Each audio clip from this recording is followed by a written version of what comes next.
Hello YouTubers, welcome to Big Buddha is Watching. I'm Big Buddha, and today I'm going to be looking at the debut feature of one of the most financially successful directors of all time, at least in terms of box office. It's not THX, it's not Duel, it's not Bad Boys, it's Peter Jackson's Bad Taste. Quite the most staggering, at least in production terms, values, sort of rise from in style possibly there's ever been. I first thought that this was the first Peter Jackson film I ever saw.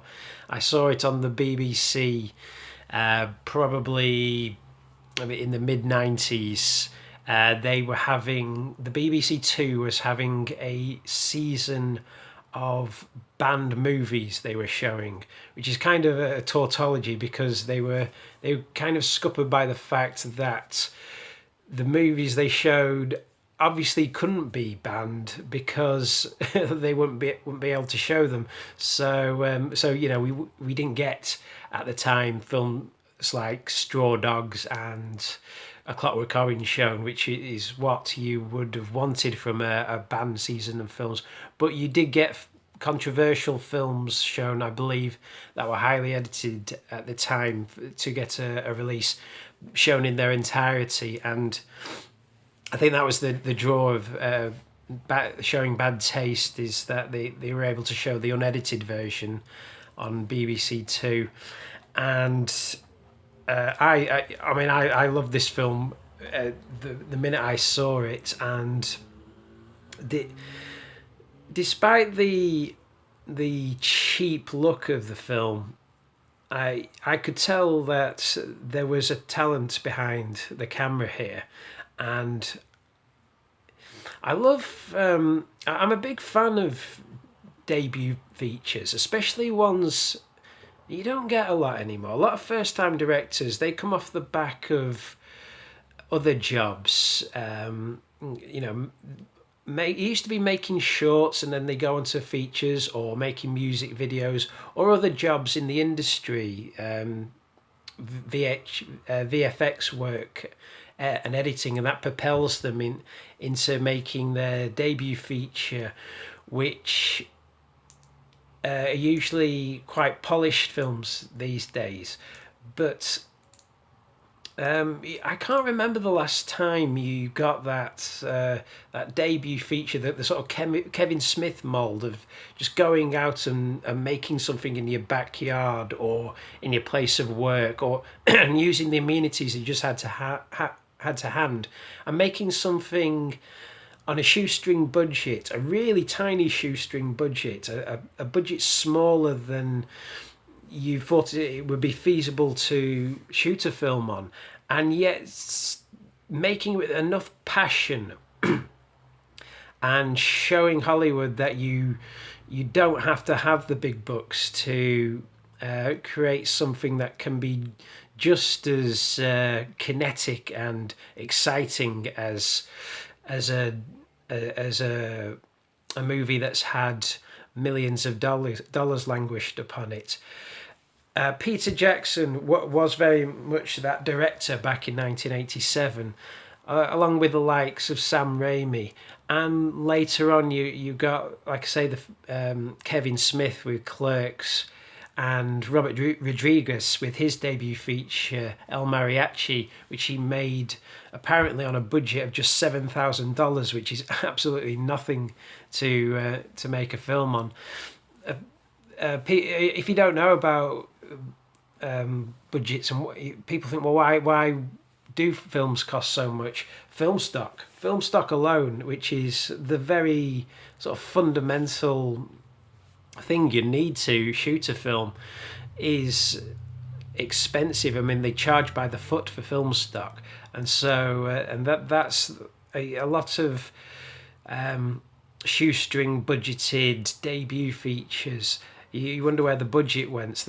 Still the thousands of dollars that they have to spend. It's on the film. You think it would be the other way around these days. Everyone has a camera now. Everyone can shoot digitally, and yet I can't remember the last time that some kid came out of the blue and made a debut feature in their backyard just on the amenities they had, and became a big sensation at Sundance or at Cannes or wherever.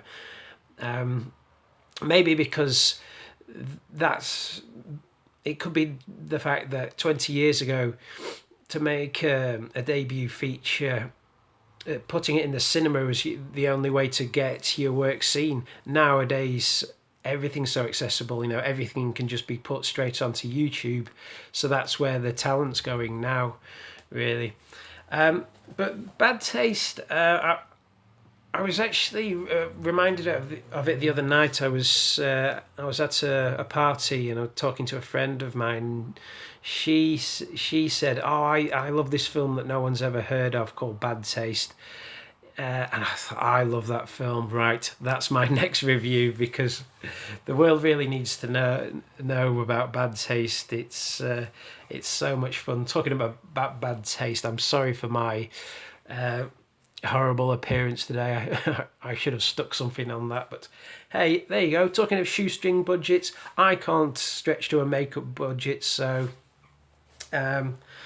but Peter Jackson could, as well as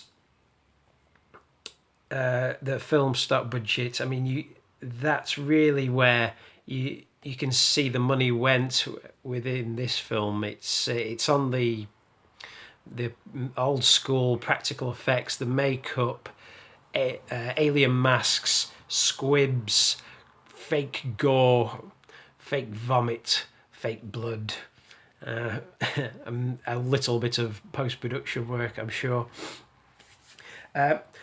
Jackson himself, he started shooting this film in 1983, and it took him 4 years to complete.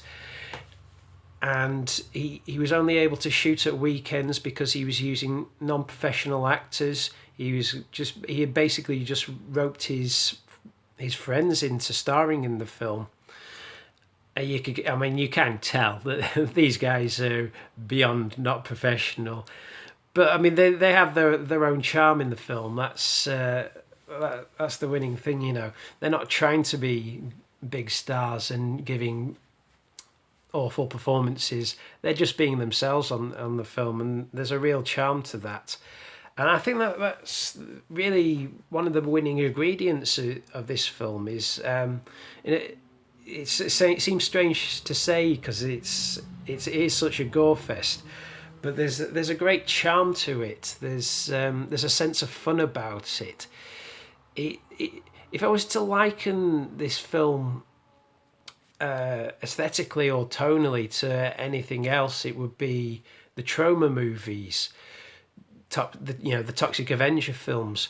But it's as if those films are kind of, although they have the same production values, there's kind of a nastiness to those films and a mean-spiritedness that isn't there in Bad Taste. You kind of get the impression that this is made from someone who just wants to entertain, whereas with the Trauma films, it feels more like, well, they probably say they're out there to shock, but really it's just to depress. I think a lot of the time with Trauma, and of course the other edict is that Trauma films really don't have anyone of of Jackson's talent behind the camera on them. You get the odd one. I mean, like Trey Parker and Matt Stone started with Trauma with their film Cannibal the Musical, but I believe that one was only distributed by them. That was an independent film that they made. There you go. So the plot of this film, if you need to know, you basically have the four main characters. So you have Ozzy, Barry, Derek, and Frank. Can you get 4 more Antipodean names than that? And they are all members of the Astro Investigation and Defence Service. The Astro Investigation and Defence Service. Yeah, that's the level of humour we're dealing with. But I think there's a charm to that.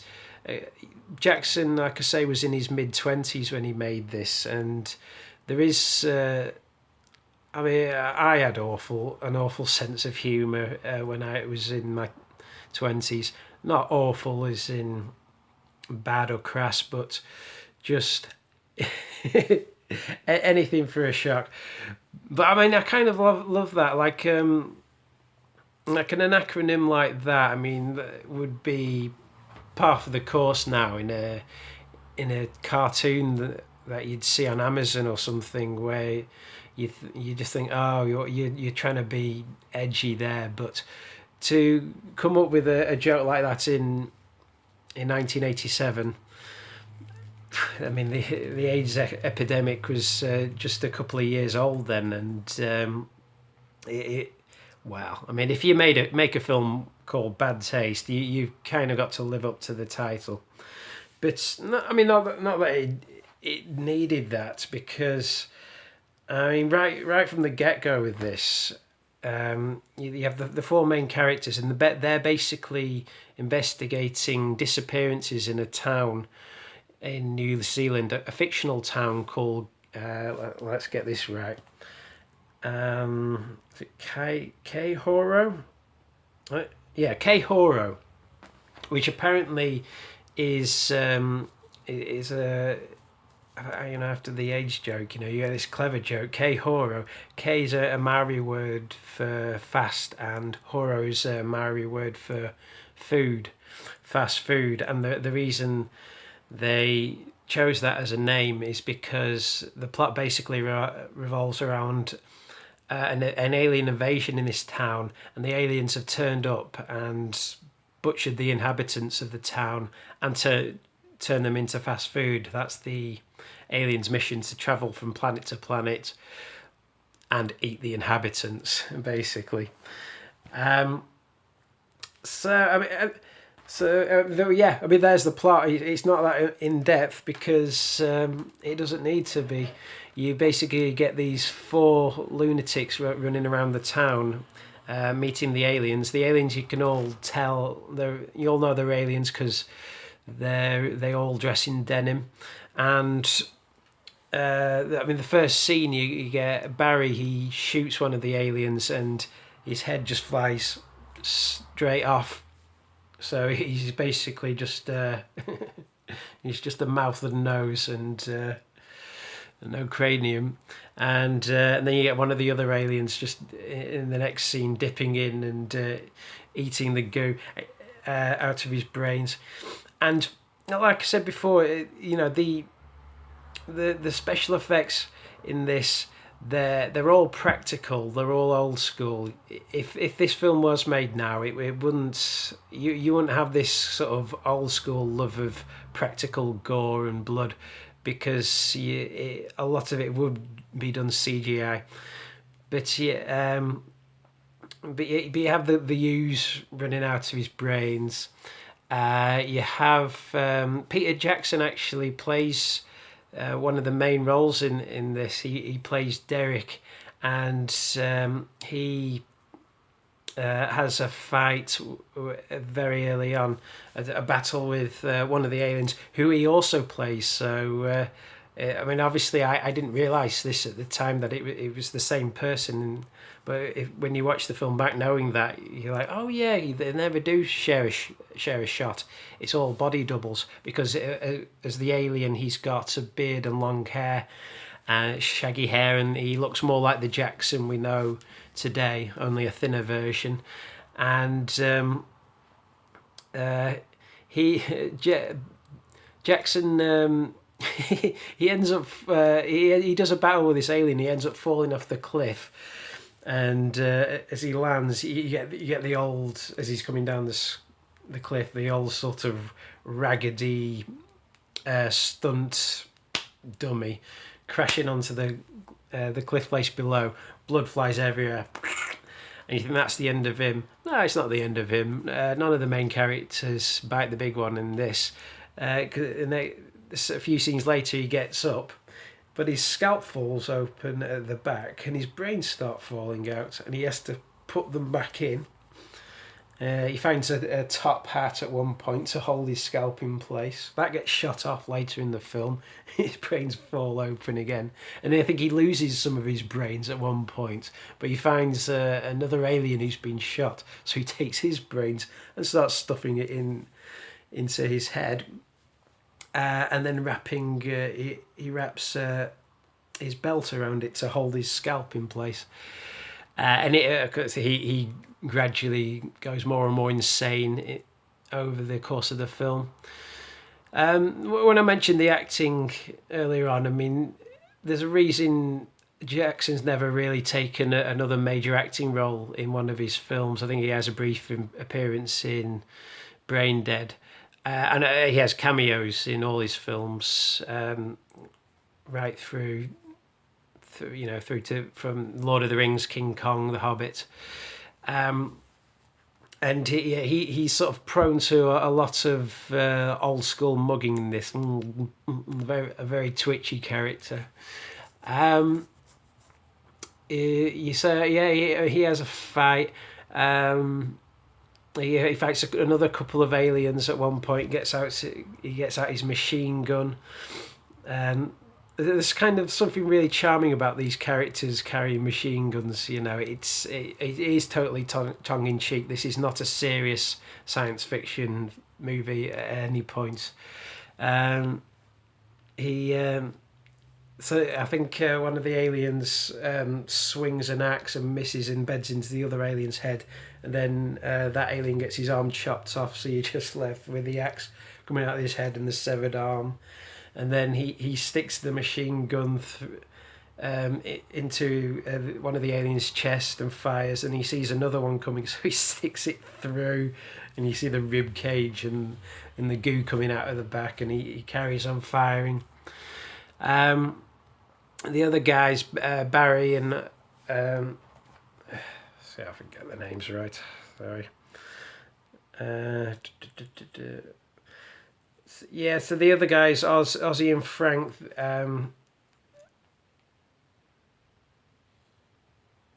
Ozzy and Frank. Yeah, and Barry. They invade the alien holdup, which was obviously just someone's house that they got to use, and they could obviously.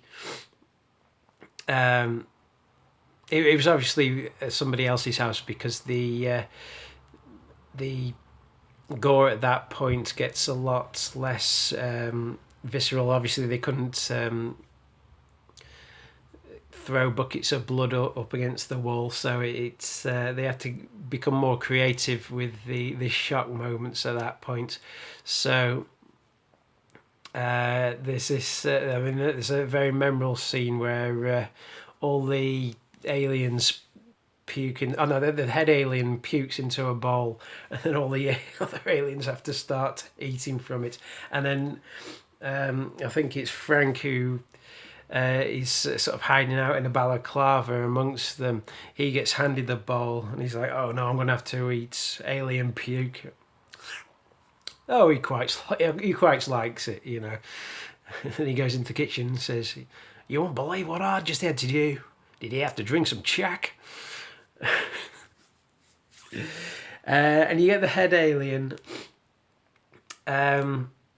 who's played by Doug Wren, and he's really funny. I don't know if he's a professional actor, but he gets all these really childish lines. It is funny to see an old established actor say this childish stuff, you know, that we could finally get off this shitty little planet. Things like that. I got a chunky bit. And yeah, like I say, Jackson spent 4 years making this film, which is kind of incredible. But he only shot it a weekend, so when you top that up, that's probably akin to maybe a 6 month shoot on a regular film, because his friends all had to work during the weeks, and then some weekends some of the cast and crew wouldn't show up. He shot it on a 25mm camera, which was something like 25 years old at the time he made the film, so it looks really grainy and old-fashioned, the film. But again, it kind of adds the charm. I like the shoestring nature of it.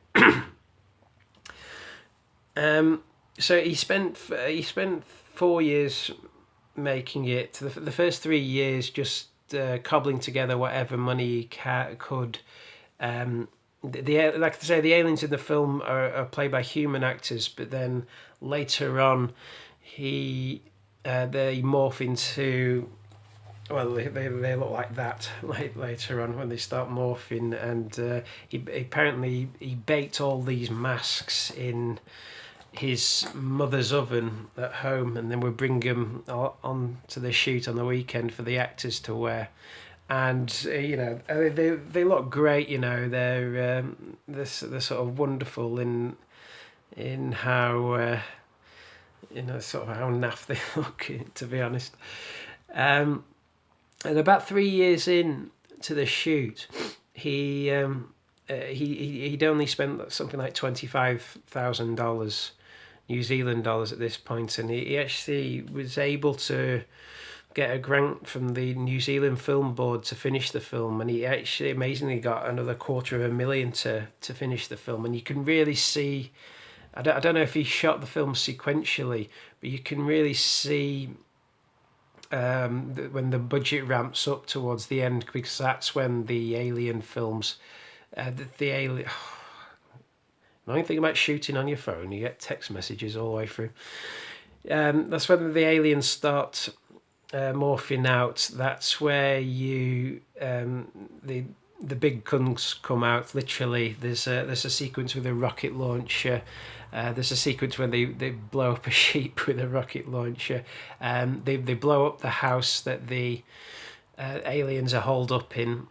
So they go from filming in people's sheds and hiding out in people's sheds to actual practical effects.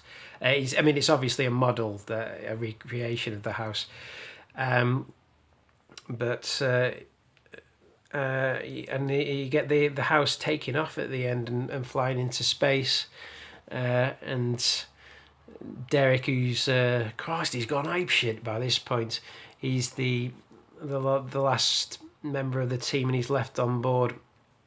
And it ends with the entire all the aliens are being wiped out except for the leader. But then Derek saws a hole in the roof above him, in the ceiling, and drops through and goes into his head, and he goes down through his whole body and out through his ass, and says, "I'm born again." Again, that's the level of humour we're dealing with this.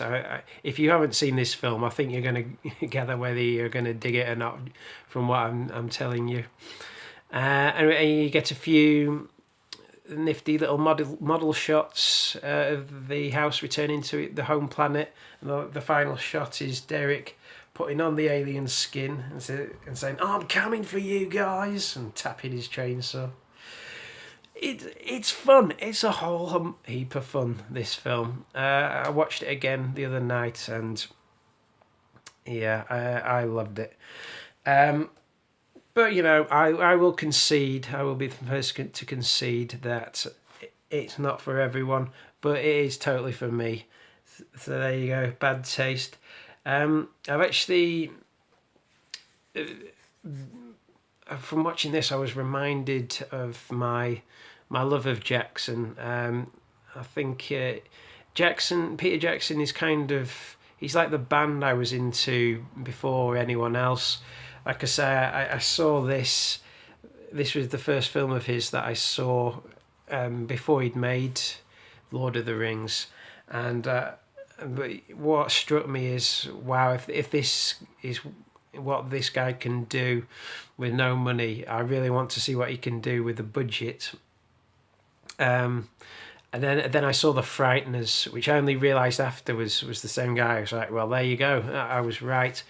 That is what he could do with a budget.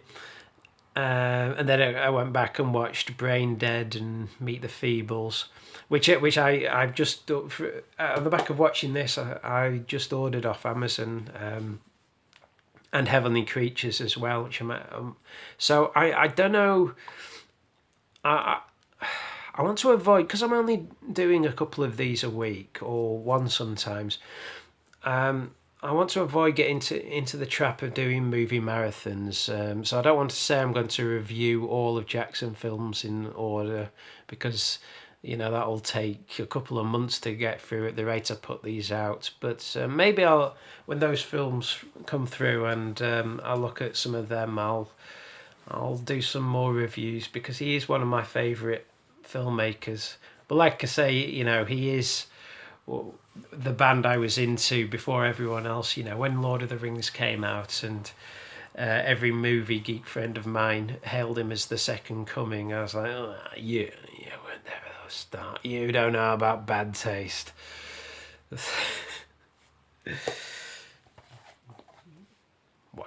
Watch it. It's fantastic. 4 out of 5 for me. Anyway, there you go. As you can probably tell, I'm still slightly under the weather. Hopefully I'll be better by the next review, and not stumbling over my words so much. So until next time, that's my review down, and I will see you all out there in YouTube land. This is me, Big Buddha, signing off.